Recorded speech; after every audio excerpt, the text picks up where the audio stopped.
The passionate kiss between the man and woman intensified. Anna paused to confirm the man's clean slate, teasingly saying, "If you serve your sister well, you won't lack for rewards." No man could bear being called small. Jason claimed Anna for the entire night. When Anna woke up, she took out a stack of money and tossed it towards Jason's abs, considering it his tip for a job well done. The hotel front desk was gossiping about a scandal from the wealthy circles, saying that the richest man in South City, Benno, had left his bride at the altar to pursue his bride's sister. When Anna came to check out, she found the subject of the gossip right in front of her. She was the jilted bride, a woman who had not returned home all night. Benno still dared to question where Anna had been. Looking at his self-righteous face, Anna was extremely annoyed.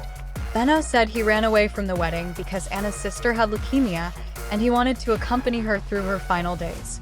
Anna thought it was ridiculous. He was cheating and still trying to redeem himself. Moreover, her mother Cora only had one daughter, and Bess was just an illegitimate child. Bess always pretended to be weak, and this time was no different. With a pitiful expression, she said, "Let Benno accompany me for the last 6 months of my life." Then she deliberately got hurt and framed Anna. The blind Benno cursed Anna for being shameless. Anna was tired of playing along with them. Since he called her shameless, she slapped Bess and left coolly. Anna was demoted by her father, Alex, and the position of design director was given to Bess. Anna wasn't worried. She would be back in that office in a month.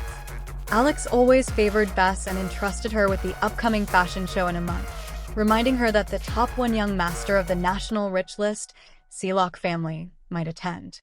Bess understood the hint, promising to win the favor of the rich young master with the fashion show. Anna came to the bar to distract herself and ran into Jason again. She took the initiative to kiss him passionately, using an intense affair to relieve her recent frustrations. After sobering up, Anna saw Jason's unique charm and decided to keep him, promising him luxury cars and villas in return. Jason, like a well-behaved puppy, squatted at her feet, asking for a villa from Sealock Group.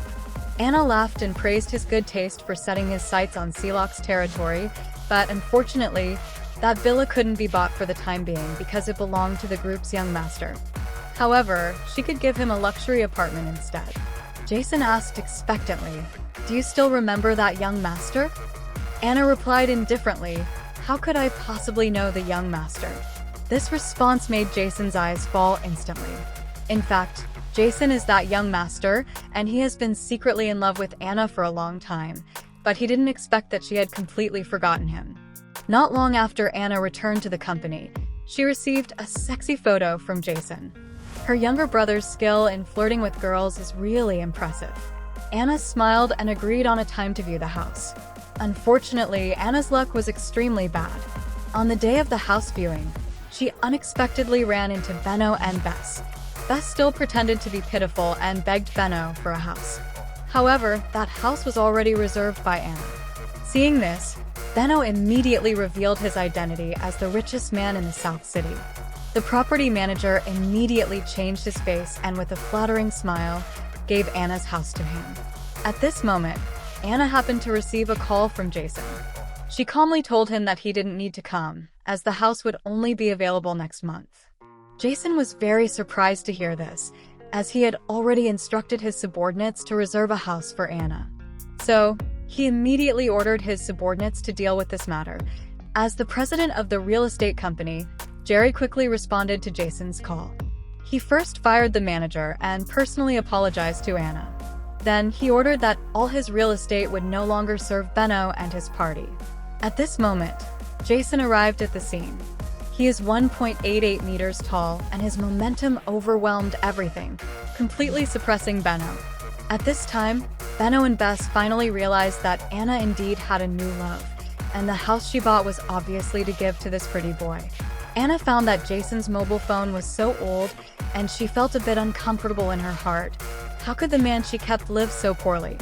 So, she unhesitatingly gave him $1 million watch and took him shopping. The two of them visited an underwear store, where Anna felt a bit shy and didn't dare to look directly at the styles on the shelves. Jason, however, smiled and asked her to pick one for him. Anna felt a burst of shyness. Her heart rate inevitably accelerated. She hurriedly wanted to leave this embarrassing place, but she blurted out, "I like it when you don't wear any." Back at the apartment, Anna was about to leave when Jason suddenly circled her, domineeringly pulled her back into his arms, and kissed her deeply. That night, they spent a passionate time together. Bess's minions were boasting about their master's masterpiece, confidently believing that Bess's fashion design would definitely make a splash at the fashion show.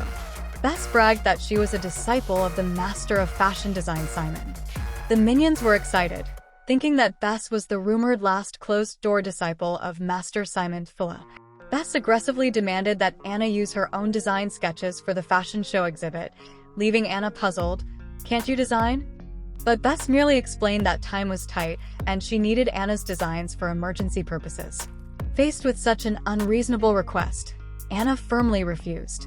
Late at night, Bess went to Anna's workstation to steal the design sketches, but she found nothing. She then slapped herself and pretended to be pitiful, crying to Benno about being bullied by Anna. The foolish Benno agreed to her request to find the design sketches. Benno went to the former marital home he shared with Anna and stole the design sketches for Bess. However, they didn't know that Anna had anticipated all of this. Anna had no time to deal with such petty people. She was enjoying Jason's thoughtful service. The man's culinary skills had won over her taste buds. The young man was always showing off his various charms, trying to captivate Anna. Jason prepared many clothes for Anna, even nightgowns. After Anna freshened up, he picked up the woman and offered to try out the massage techniques he had newly learned. Anna accompanied Jason to work out, and the boy took the opportunity to show off his muscles, charming his sister. Anna indeed witnessed the legendary Adonis belt, and she had to admit that Jason was very charming. The woman felt it was a pity, as she would have to go to bed early to be prepared for the good show tomorrow. Jason silently promised to himself that he would give her a new surprise tomorrow. Jason attended the fashion show as the Sealock Young Master, but not the one hosted by Bess. It was the fashion show hosted by Anna under the identity of Fila. Yes, Anna is the true Fila. Bess is just an imposter, and no one has exposed her yet. But after today, Bess's reputation in the fashion world will be ruined. Jason mobilized many people to come to Anna's fashion show, giving Anna a grand presence. At this time, the reporters also discovered the fashion show held on the same day with identical clothing designs. Master Simon's top disciple, Tom, came to Anna's fashion show to prove her identity as Fila, and Anna could provide video evidence of the creation process of the sketches, while Bess could not. This farce ended with Bess being accused of plagiarism. Anna returned to her position as the design director of the group. Benno's mother was furious, scolding her son for being so disappointing as to run away from his wedding. She ordered Benno to mend his relationship with Anna and told him an astonishing piece of news, that Anna's grandfather had left her an inheritance worth $2.6 billion. Hearing this news, Benno's eyes immediately lit up, and he silently vowed that since Anna loved him so much, they would surely be able to return to their sweet old times. At the same time, Alex attended a banquet with his lover and Bess. People gossiped about them, feeling sorry for Anna. Alex's actions were simply intolerable. He had married into Anna's mother's family and, taking advantage of Anna's grandfather's death, quickly seized control of the company. Then he brought his lover and illegitimate daughter home, completely disregarding the feelings of Anna and his wife, Cora. Seeing Benno's fawning over Anna, Bess came up with a malicious plan. She framed Anna for pushing her down, causing her to have a miscarriage. Everyone accused Anna of being vicious, but Anna ignored them. Anna had people investigate the truth of Bess's pregnancy, suspecting something was amiss. The foolish Benno was convinced that Anna had harmed his child. He wanted to teach Anna a lesson. Soon, Anna was kidnapped, but fortunately, Jason noticed something was wrong and immediately intervened, single-handedly defeating all the kidnappers. Anna immediately rewarded Jason with a sweet kiss and, back home, tended to Jason's wounds. The boy took the opportunity to ask Anna to help him bathe, claiming he couldn't move. Then, he couldn't wait to fiercely kiss Anna. On the other side, Cora suddenly returned to the country, and Anna hurried back to the old house, learning that Alex planned to rename the group after himself. Cora emotionally lamented to Anna, blaming her for bringing a wolf into the house, almost causing her father's business to be swallowed by Alex. But Anna was prepared. She had already collected evidence of Alex's fraud and calmly announced, "Once this evidence is exposed, you will see bankruptcy in the news tomorrow." Alex was so angry that he suffered from angina. Anna took her mother to a bar to unwind. Her daughter ordered a dozen male models for her mother. At first, Cora refused, but soon she was immersed in the comfort provided by the young men. On the other side, Jason had already replaced the incompetent private detective Anna had hired with his own people, collecting evidence of the wrongdoings of Alex, Bess, and Benno. When Jason received news that Anna had ordered male models, he was fiercely jealous. He ordered the acquisition of shares in Anna's family group, and then pretended to be injured to trick Anna into coming home. Anna received news that the company's shares had been acquired, and the group was about to be handed over to Sealock. She decided to use her grandfather's legacy to buy them all, but the condition of the inheritance was that it could only be inherited after marriage. When Anna saw Jason, it was like a beautiful man emerging from the bath. Jason was very good at using his physique to seduce Anna. Anna noticed a scar on Jason's body, and the man simply said it was left over from childhood. Looking at this considerate boy, Anna decided to enter into a marriage agreement with Jason to divorce after a year.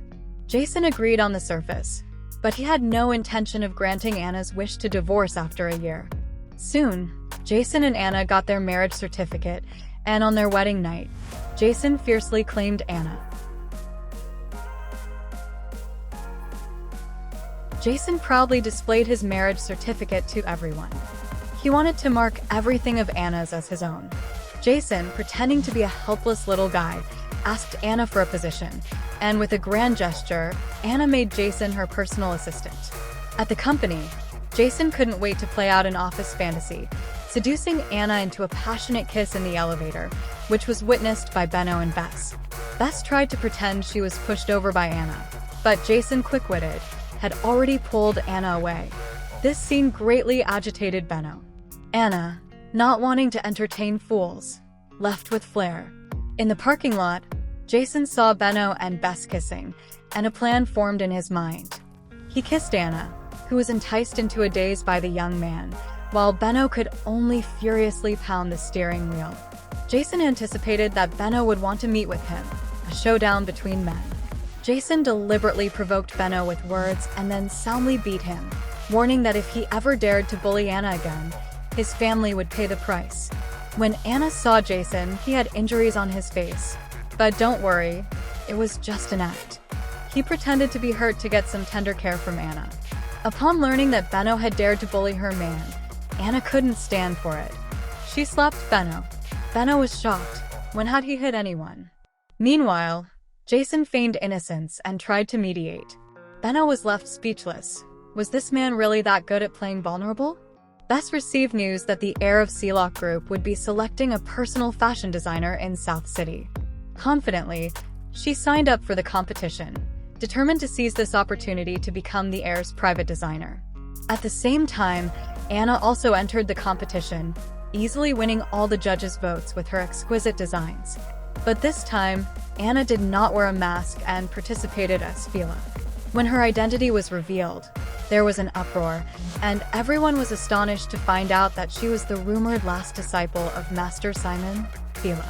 At this moment, the judges announced evidence of Bess's bribery, and everyone saw through her despicable actions. Jason, wearing a mask, met with Anna, who felt a vague sense of familiarity towards him. In the dead of night, the Sealock heir returned to his role as Anna's exclusive boyfriend, contrasting starkly with his daytime persona as he tenderly washed Anna's feet. Anna had gathered substantial evidence against her father, enabling Cora to formally sue and divorce him. As Anna's assistant, how could Jason miss out on some office romance?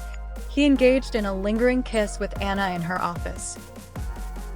Anna brought Jason to Alex's birthday banquet, a day that would mark the downfall of all the villains. Armed with all the shares of the group, Anna officially removed Alex from his position, and Cora sued Alex for bigamy. Subsequently, Jason's true identity was revealed as the eldest son of the Sealock family, the wealthiest in the nation. Benno was declared bankrupt. It turned out that Bess's leukemia was a sham, and the child she once claimed to carry was not even Benno's. Anna rejected Benno's apologies. Now, Anna had to settle accounts with Jason for deceiving her for so long. With a single gesture from Jason, Anna's long-sealed memories resurfaced, and she realized that Jason was the younger brother she had saved in the past. Jason declared that he would never divorce Anna, and after their long time together, Anna had already fallen in love with Jason. The story concluded with them embracing each other.